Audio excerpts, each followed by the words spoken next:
Buenos días, hoy es viernes 1 de septiembre del año 2023.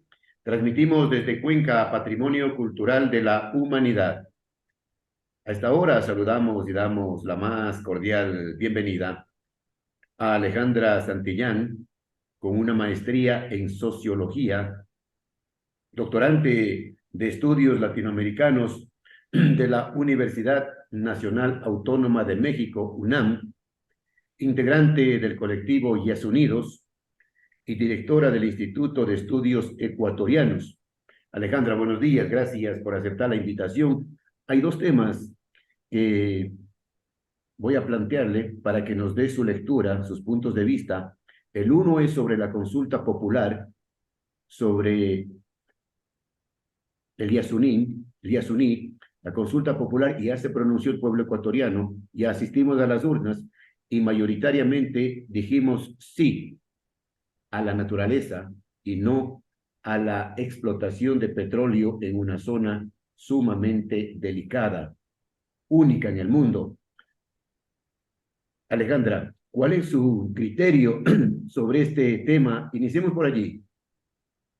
Buenos días con todos, con todas. Muchísimas gracias por el espacio. Bueno, a ver, en relación al tema de la votación, de la histórica votación que tuvimos en relación a la consulta popular por el Yasuní, creo que es importante señalar algunos elementos, ¿no? Lo primero es que para nosotros como Yasunidos, esto constituye el primer, digamos, consenso, el mayor consenso que tiene el pueblo ecuatoriano en relación a algo, ¿no? Si sumamos el porcentaje, digamos, o la votación de los dos candidatos que pasan a la segunda vuelta, no alcanzan a llegar a la votación que obtuvo el Yasuní, ¿no? Entonces, eso nos muestra que la consulta popular, digamos, es un reflejo de que podemos estar en desacuerdo en muchas cosas, pero hay cosas en las que nos podemos llegar a poner de acuerdo. Y esa es la defensa de la vida, ¿no? Yo creo que el resultado de casi 60% a nivel nacional, digamos, nos muestra efectivamente la importancia que tiene la vida para el pueblo ecuatoriano. Esta no es la primera vez que el pueblo ecuatoriano se ha pronunciado en relación a la defensa de la naturaleza, ¿no? Hemos tenido otras consultas de carácter local en donde también ha ganado abrumadoramente el sí. Inclusive en la pregunta que nos hicieron en la época del gobierno de Moreno, también sobre el tema de la minería, ¿no es cierto? Se obtuvo un porcentaje alto. Eso quiere decir que la naturaleza sí ocupa un lugar importante y fundamental para la ciudadanía. Ese es un primer elemento. Un segundo elemento, ¿no es cierto?, es que nos llena, digamos, de emoción y también nos implica enormes retos pensar, por ejemplo, en cómo las provincias que han sido más golpeadas por la violencia del crimen organizado y por la situación actual también del país y que históricamente han estado abandonadas, como Esmeraldas, como Guayas, como Manabí, digamos, ¿no? Gana abrumadoramente el sí también, ¿no? Inclusive gana, Guayas gana con un punto más que Pichincha, ¿no? Y eso es, sin duda, digamos, la enorme despliegue que han hecho las organizaciones sociales y el trabajo de los jóvenes en territorio para posicionar y discutir el tema de la consulta popular y de la importancia que tiene la defensa del Yasuní, pero también del cuestionamiento sobre el modelo de desarrollo basado en el petróleo, ¿no? Y yo creo que ese es un segundo elemento. Un tercer elemento es que esto no puede ser una discusión menor para ninguna fuerza política y social de este país, ¿no? Yo creo que los dos candidatos y en general las fuerzas políticas del Ecuador requieren tomar muy en serio lo que está diciendo el pueblo ecuatoriano en relación a su forma de percibir la naturaleza y la necesidad de un cambio, ¿no?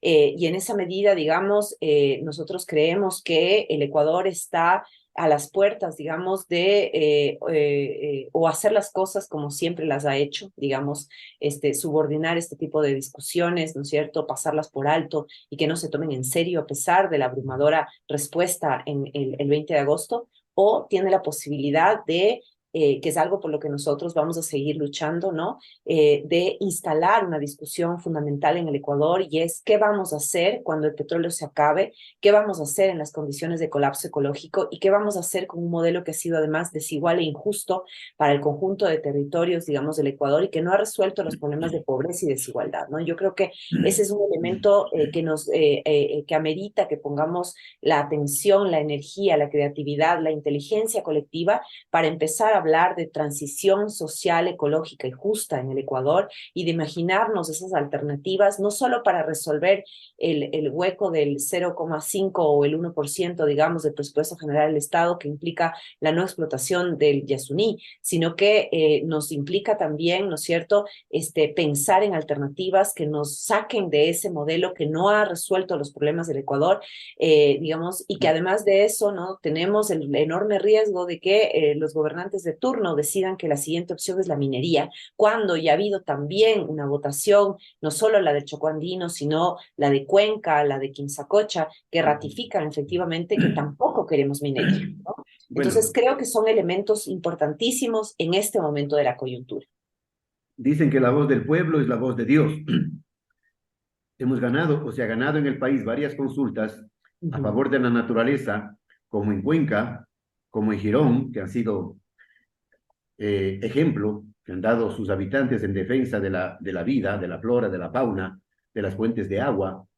Alejandra se gana esta vez la consulta en Yasuní, se gana la consulta en Pichincha, pero aquí el problema es que el gobierno y las empresas explotadoras siguen poniendo pretextos, siguen poniendo justificativos, continúan poniendo miedos.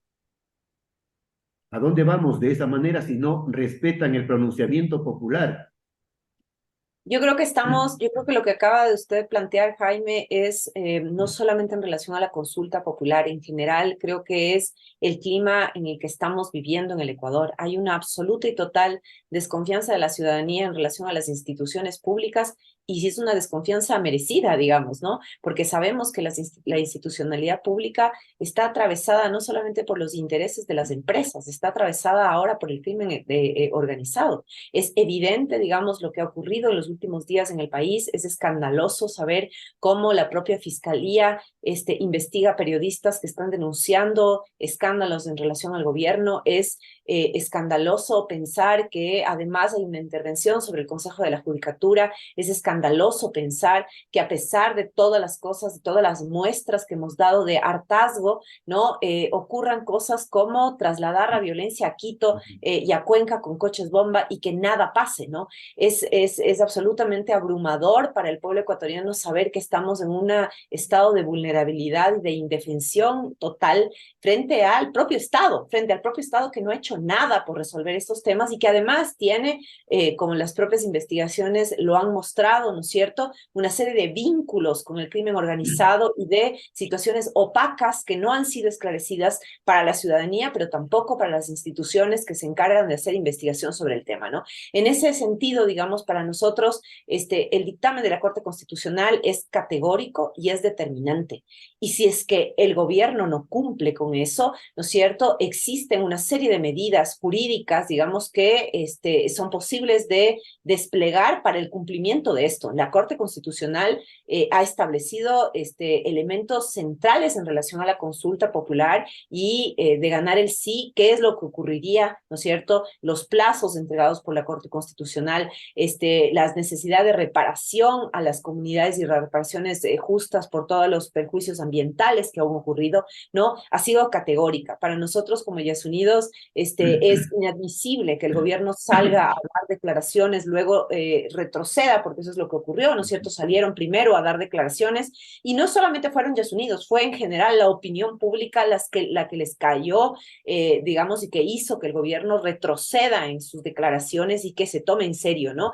Cuando estamos hablando de el riesgo país, que siempre nos responsabilizan a las organizaciones de que somos las causantes de que el riesgo país se dispare, en realidad es el propio gobierno el que dispara el riesgo país, ¿no? Es una situación de muchísima inseguridad para las para el mundo empresarial, pero es de muchísima inseguridad para todo el pueblo ecuatoriano, ¿no? Entonces, yo creo que la consulta popular, como hemos dicho varias organizaciones, se tiene que respetar, que el voto del pueblo y que la voz del pueblo, que a veces les sirve cuando están en campaña electoral y que luego se olvidan de que es finalmente el mandatario de todas las cosas que están detrás, ¿no es cierto? Son fundamentales. Yo esperaría que el gobierno, ¿no? Esperamos nosotros que después de esa arremetida a nivel internacional, de caerles encima también, y de poner el ojo y la alerta, ¿no? De estar vigilantes frente a el cumplimiento del dictamen, el gobierno no se le ocurra hacer una cosa tan absurda como no cumplir un dictamen, ¿no? Sería el segundo momento en donde nos hacen fraude y sería el segundo momento en donde el Estado ecuatoriano se opone a la voz del pueblo y de los derechos de participación. Bueno, la declaración más torpe, más desacertada, lógicamente la dio el propio ministro de Santos Alvite. Minería, Santos Alvite, tristemente célebre esa declaración de que el gobierno va a desacatar la consulta popular. Sí, pero no solamente eso, sino que muestra eh, no solo la torpeza y digamos, las lamentables y poco asesoradas declaraciones del ministro, sino que muestra una profunda ignorancia en relación al tema del tipo de consulta del que estamos hablando. Esta no es una consulta previa. Las consultas previas tienen que hacerse previas al proceso justamente de explotación de actividades extractivas, son aplicadas bajo ciertos, digamos, elementos. Estamos hablando aquí de una consulta popular, nacional, con carácter vinculante, como lo estableció la Corte Constitucional, ¿no?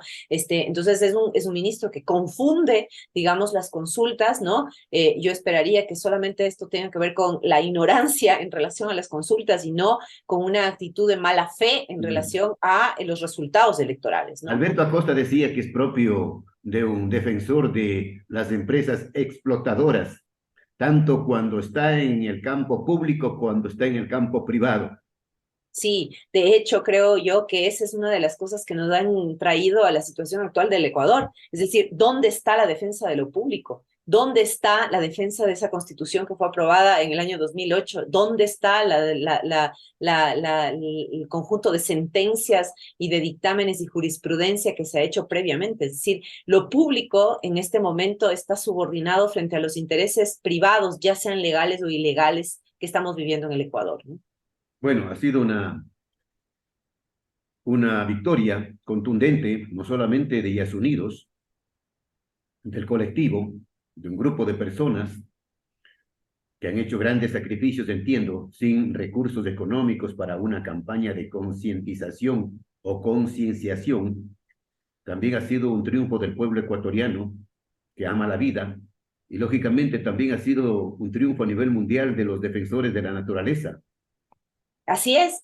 Yo creo que, digamos, siguen saliendo los artículos, los titulares en el mundo y por unas horas el Ecuador no fue conocido por masacres carcelarias, ni por atentados, ni coches bombas, y fue conocido como un país que está dando los primeros pasos para, en efecto, plantearnos soluciones viables, posibles, inmediatas de cómo mitigar el cambio climático, ¿no? Yo creo que el Ecuador ha sido pionero en los derechos de la naturaleza y ahora es pionero, ¿no es cierto?, en el mundo. Lamentablemente esto que digamos que es este otro país, convive con un país, ¿no es cierto?, lleno de políticas corrupción, es un país que también tenemos que convivir, digamos, con todas las cosas que está viviendo en términos de inseguridad y de violencia, y además, no solamente de inseguridad y violencia, de una crisis económica que no se ha resuelto y una crisis económica que arroja a un montón de personas que salen del Ecuador para tratar de alcanzar mejores condiciones de vida para sus familias, ¿no? Es momento ahora de que nos tomemos en serio y que la pregunta por el Yasuní, la pregunta por el Choco Andino, sea la puerta para poder pensar y sentarnos juntos y juntas, ¿no es cierto?, a pensar y a idear formas comunes, digamos, de convivencia diferente y de modelo diferente. No es posible que en el Ecuador siga habiendo estos niveles, digamos, de odio y polarización que se ha ido dando y se ha ido tejiendo en el último tiempo y que además la forma que se ha ido instalando sea resolverlo por la vía de la violencia, ¿no? Eso es una cosa muy preocupante. Alejandra, a propósito de la violencia, pasando de la violencia verbal del ministro Santos Alvite, porque es una violencia verbal, Ujú. a la violencia en el país, una violencia que no tiene fin, que no tiene fin. en calles, en plazas, los sicariatos siguen creciendo cada día más. El gobierno impotente dice que hace mucho, pero al mismo tiempo no hace nada. Y yo vengo diciendo que aquí en este país pasa de todo y no pasa nada. Es muy preocupante la situación en la que estamos. Es una situación que requiere de soluciones además integrales, ¿no? No es posible solamente atacar la violencia por la vía de las clásicas fórmulas de seguridad, digamos, sino que tiene que ver ahí con una reforma institucional de la policía y de los militares, tiene que ver con una reforma a todo el tema de las cárceles y a una dignificación, ¿no es cierto?, y una separación de quienes están vinculados con el crimen organizado, y de quienes, digamos, lo que han vivido es situaciones de pobreza que les ha llevado a ciertas situaciones complejas, digamos, ¿no? Las cárceles están llenas de gente pobre, y a la gente pobre, digamos, empobrecida, no se le encierra, se le da oportunidades y política pública de inclusión A la social. gente pobre le dan pan y circo. Exacto, ¿no? Esa es una cosa terrorífica y a mí me parece que en este momento nos parece, digamos, que cuando hablamos de la defensa de la vida y de la posibilidad de que el Yasuní nos dé un poco de esperanza y luz de esperanza, significa no que la problemática ambiental está aislada del país, significa que la problemática ambiental y la articulación que tiene la lucha de la defensa de los territorios tiene que ver también con una discusión más integral y más general sobre el modelo que estamos construyendo. Y no es solamente el modelo económico, es el modelo autoritario, ¿no es cierto?, de cancelación de los espacios democráticos y de deliberación. No es posible que en este país los periodistas tengan y las periodistas tengan que irse porque están siendo amenazados. No es posible que Fiscalía no actúe en absolutamente nada, digamos, y que se dejen pasar por complicidad o por omisión casos tan terribles que tienen que ver con el círculo cercano del presidente, y sus vínculos con el narcotráfico y la mafia albanesa. Es decir, estamos viviendo una situación muy complicada en el Ecuador que amerita, digamos, que pensemos de formas integrales, creativas, ¿no? Y de que nos pongamos de acuerdo, porque si no nos ponemos de acuerdo en elementos comunes, no digo en todo, en muchas cosas no estaremos de acuerdo, pero si no logramos tener un acuerdo general, social, de defender la vida del Ecuador, va a quedar muy poco después. Solemos decir que la justicia tarda pero llega, pero esa justicia en estos casos de violencia, no creo que va a llegar nunca, no creo que va a llegar nunca. Alejandra, le agradecemos por la entrevista, por concedernos este espacio para conocer el pensamiento de la juventud, para conocer lo que piensan los jóvenes sobre el tema de la naturaleza. Y usted está siguiendo un doctorado de estudios latinoamericanos en la UNAM. ¿Sobre qué tema? Yo investigo, ese es otro tema de mi vida, pero yo en realidad de toda la vida he investigado movimientos sociales y campo popular organizado. Y mi investigación ahora es sobre las izquierdas ecuatorianas de los años 70 y 80. Es un análisis sobre la propaganda, y digamos, y sobre los niveles de articulación que tenían las izquierdas en esa época, porque me parece fundamental hacer una investigación sobre elementos que se han quedado archivados o invisibilizados por la memoria de las propias izquierdas, de la academia, ¿no? En general. Entonces, esa es mi investigación doctoral. Bien, ya le molestaré en algún momento para que nos cuente más detalles sobre esta investigación para Bueno, muchísimas compartir con gracias, los Jaime. ecuatorianos. Gracias. Bueno, Ha sido gracias. un Bueno, diálogo hasta con luego. Alejandra Santillana, con una maestría en sociología, desde siempre y hasta siempre. Gracias, hasta luego.